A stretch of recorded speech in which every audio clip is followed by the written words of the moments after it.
नारायण नारायण। आणि तो क्षण येऊन ठेपला।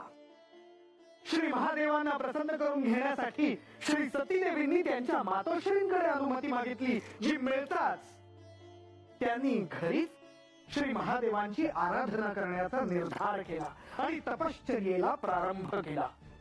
नारायण नारायण।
नारायण नारायण।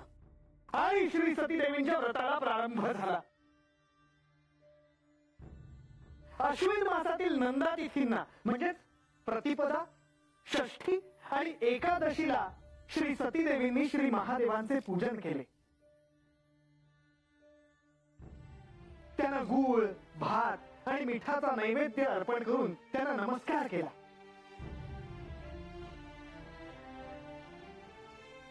महाराज, मला बी आठवतंय का देवासनी प्रसन्न करण्यासाठी मी बी असंच व्रत केलं होतं ते।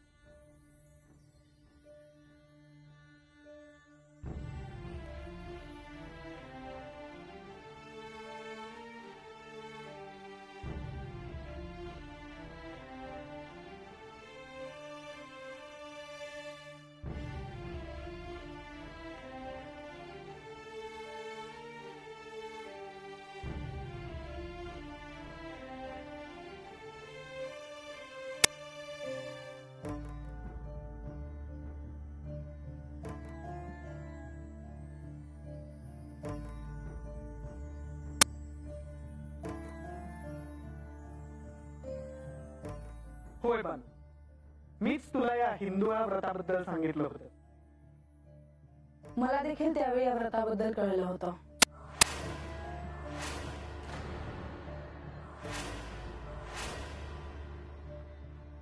तुम्हासनी?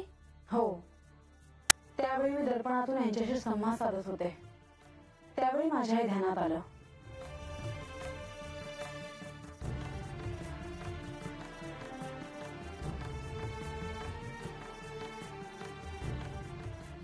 नारायण नारायण। महाराज,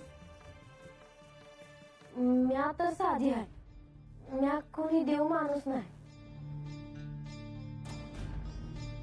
मग देवासनी प्रसन्न करण्यासाठी तुम्ही मला व्रत सांगितलं हे मला कळालं।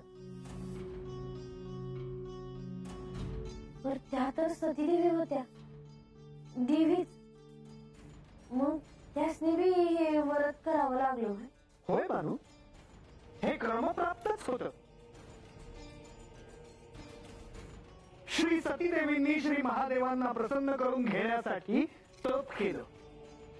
त्यांनी पुन्हा जन्म घेतल्यावर श्री पार्वती देवींनी देखील श्री महादेव प्रसन्न व्हावेत म्हणून व्रत केलंच होतं.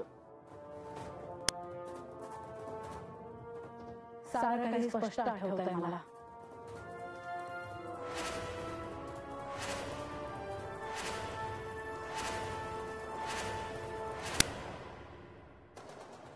ओम नमः शिवाय. ओम नमः शिवाय.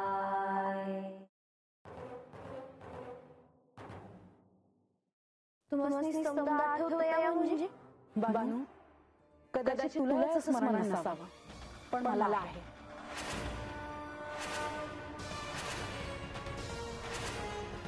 पार्वती देवींनी किती कठोर तप केले होते हे नारद मुनींनी आधी आख्यानातून सांगितले आहे.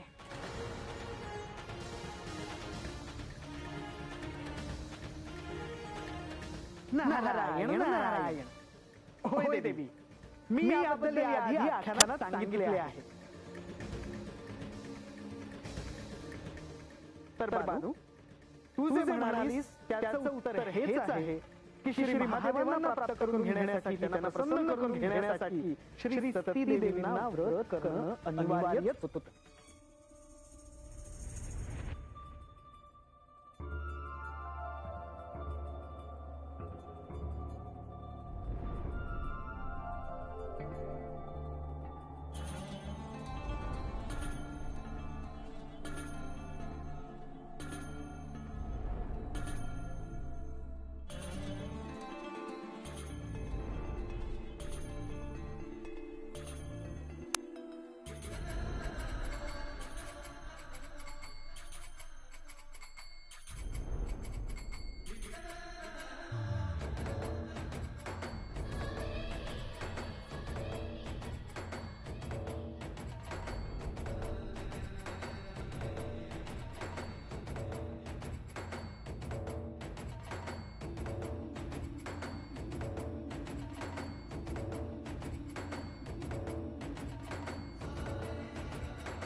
नारायण नारायण.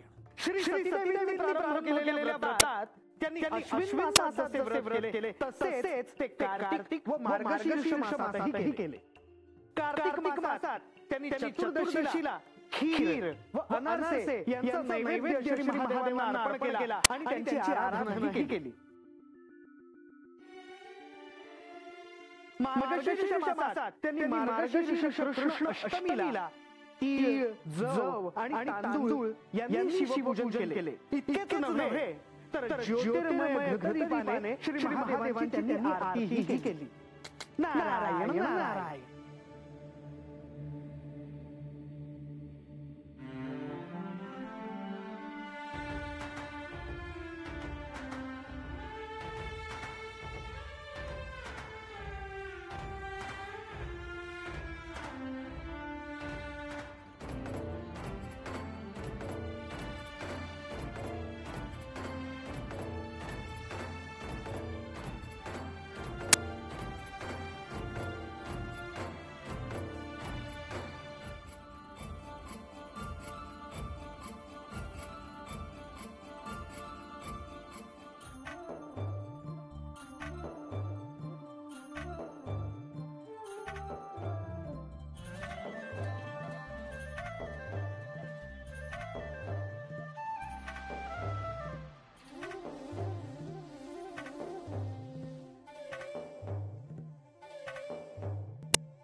आपण मला बोलावलं?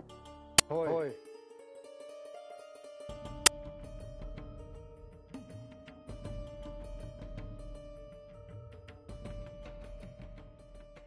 देवी सती कुठे दिसत नाही आहे. कुठे आहे ती? गेल्या कित्येक दिवसात माझी आणि तिची भेट झालेली नाही.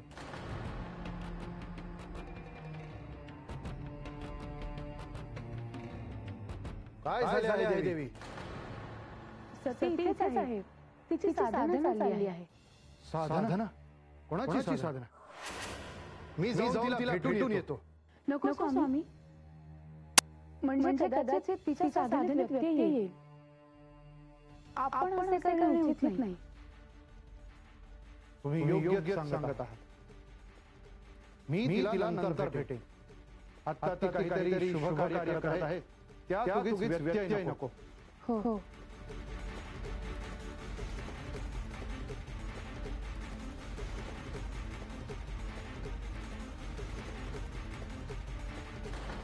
नारायण. श्री सतीदेवींच्या व्रताची त्यांच्या मातोश्रींना जरी कल्पना असली तरी दक्ष प्रजापती यांना मात्र ती नसतात. श्री सतीदेवी नेमकं काय करीत आहेत याबद्दल दक्ष प्रजापती हे अनभिज्ञ होते. मासामागून मास पुढे जात होते. तसेच श्री सतीदेवीचे व्रतही पौष मासात पौष शुद्ध सप्तमीला श्री सतीदेवींनी रात्रसमयी जागरण केले आणि प्रातःकाळी शिवपूजन केले. यावेळी त्यांनी खिचडीचा नैवेद्य अर्पण केला.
ब्राह्ममुहूर्त झाला आहे. मला श्री महादेवाने नैवेद्य अर्पण करायला हवा.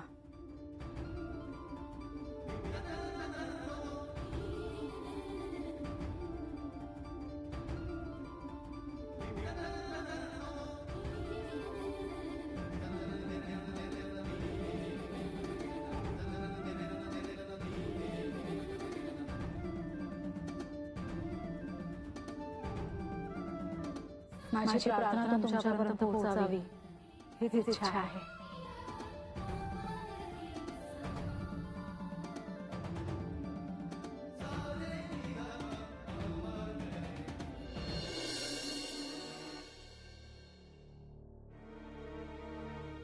एक विचारू? विचारा देवी. आजकाल तुम्ही जरा अस्वस्थ दिसत आहात. काय झाले आहे? देवी का कुणास ठाऊक, पण या राजप्रसादात कोणीतरी शिवाचा जप करत आहे असे मला वाटत आहे. शिवस्मरण? हो,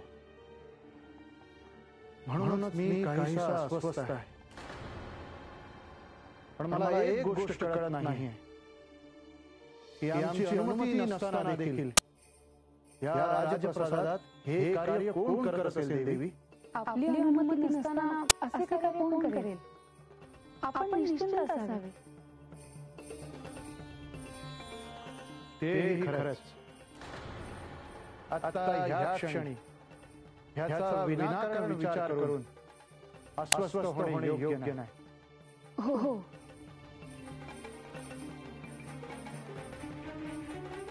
या देवी सर्वभूतेषु विष्णुमायेति शब्दतः नमस्तस्मै नमस्तस्मै नमस्तस्मै नमो नमः या देवी सर्वभूतेषु चेतनेत्यभिधीयते नमस्तस्मै नमस्तस्मै नमस्तस्मै नमो नमः या देवी सर्वभूतेषु बुद्धिरूपेण संस्थितः नमस्तस्मै नमस्तस्मै नमस्तस्मै नमो नमः या देवी सर्वभूतेषु क्षुधारूपेण संस्थितः नमस्तस्मै नमस्तस्मै नमस्तस्मै नमो नमः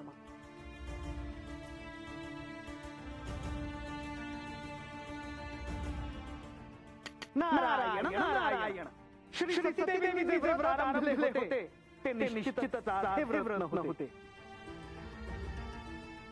याआधी अश्विन कार्तिक मार्गशीर्ष आणि पौष मासातील व्रत त्यांनी पूर्ण केले.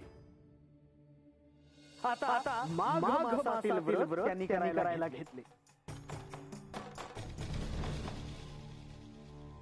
याआधी श्री सतीदेवींनी जे व्रत केले होते ते त्यांच्या घरातच केले होते. मात्र माघ मासातील व्रत करण्यासाठी त्यांना रात्रभर शिवस्मरण करून मग सकाळी नदीच्या तीरावर जाऊन श्री महादेवांचे पूजन करायचे होते. या काळातले श्री सतीदेवींचे हे व्रत दक्ष प्रजापती यांना करण्याची शक्यता होती. म्हणून माघ मासातले हे व्रत अत्यंत महत्त्वाचे होते.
Oh